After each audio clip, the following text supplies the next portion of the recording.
আজি বহুত দুখত আপোনালোকক ক'বলৈ ওলাইছোঁ যে মই আজিৰ পৰা আপোনালোকৰ কাৰণে কোনো ধৰণৰ মিনি ব্লগ আনিব নোৱাৰোঁ।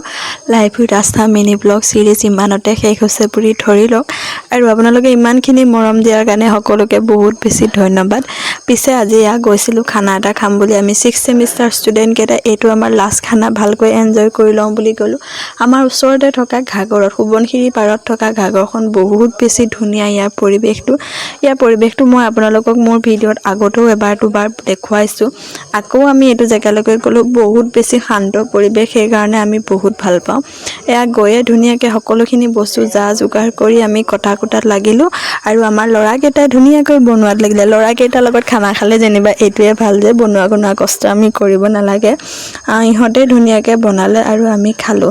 পিছে আপোনালোকক এনেই ভয়হে খুৱাইছিলোঁ, মই ভিডিঅ' দিম, কিন্তু মোৰ এটা কেম্প থকাৰ কাৰণে আপোনালোকৰ মাজলৈ মই 10-12 দিনৰ কাৰণে মিনি ব্লগ আনিব নোৱাৰোঁ। কিন্তু লাইফ উইথ আস্থা মিনি ব্লগ চিৰিজটো মই কেম্পৰ পৰা অহাৰ পিছত আপোনালোকৰ কাৰণে আকৌ আনিম।